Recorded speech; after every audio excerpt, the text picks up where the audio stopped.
TitleMatchNetwork.com. We're ready to finish up maybe and have one last big run in WWF, WWE at the time, because it wasn't WWE then.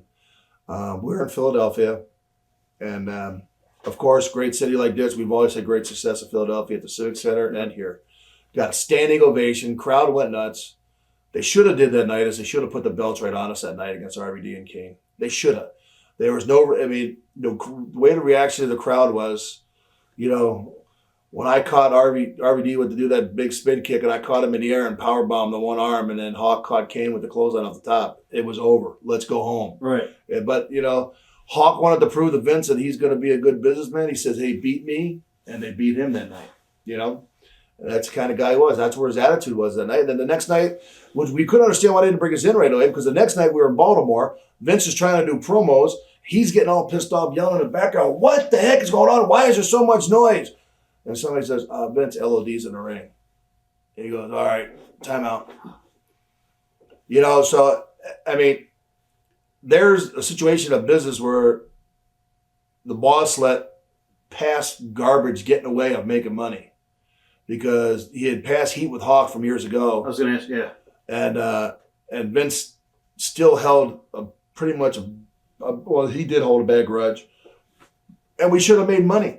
We were willing to say, throw the ball on our backs. Throw it on our backs now. Let us run with it. You don't have a Warrior. You don't have Hogan. You don't have anybody. Throw it on the LOD's backs finally. You don't ever put any faith in a tag team. Here's your chance.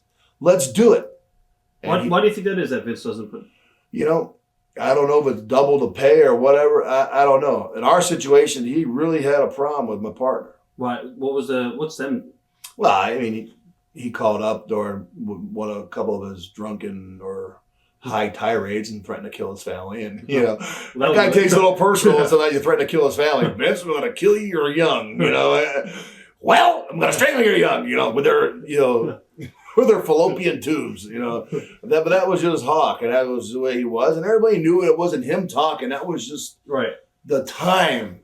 I mean, you got to understand, he had a little demon Jake Roberts in his ear like this and Beefcake in the other ear. And, you know, Vince don't like you, man. He don't like you. He don't like you. He's screwing you, and, you know, and he blew it. You know, he blew it. He stayed, and everybody else came back and did TV and Hershey, Hawk, and the Berserker. Right. And Jim Neidhart stayed and went to the pot restaurants in Amsterdam. Right.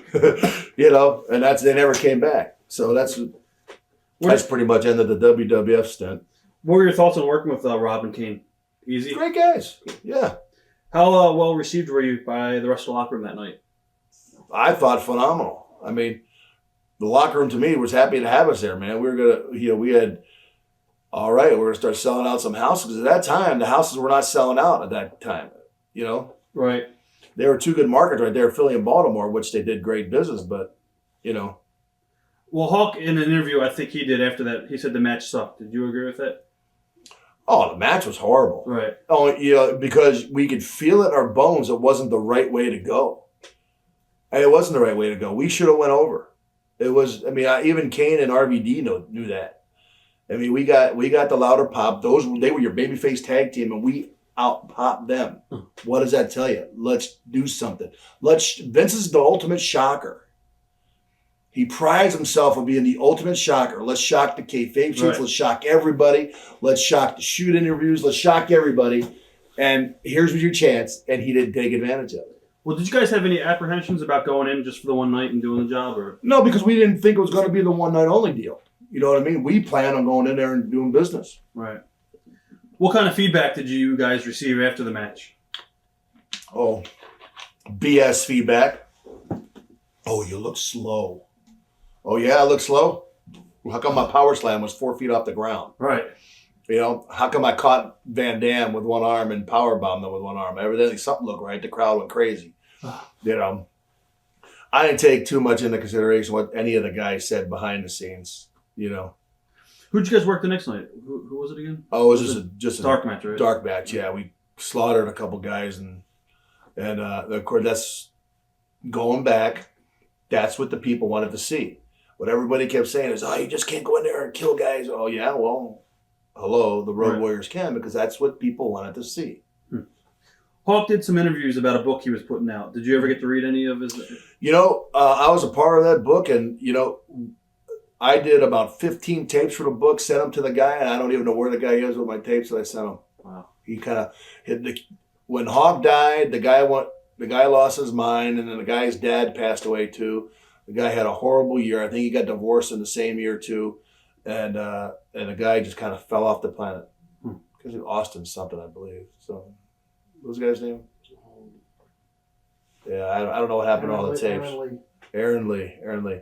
So I've been approached by a couple other guys out of New York that want to do a book, and then there's a guy named Bernstein in Minnesota he did an AWA book that approached that I'm going to call and say, hey man, see what you want to do.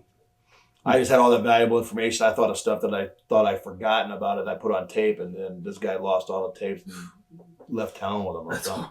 Yeah, it is horrible. In the last shoot you did with us, you talked about, I guess, testifying for Martha Hart. Were you ever contacted about that at all? Or? No, never testified. I never did anything about Hart. I would have. You got into coaching football for a while, and did you like that? I loved it. I coached for like 17 years. That was one of the deals I had. A lot of people didn't know that I had with Jim Crockett Promotions and even with Vince McMahon that I don't mind coming in and working on the Saturdays, but one deal I have to have is I got to be able to fly home on Saturday mornings, coach my kids' games, then go out and fly back out Saturday nights. I'll make it there late to the show, but I'll get there. Right. And then everybody agreed with it.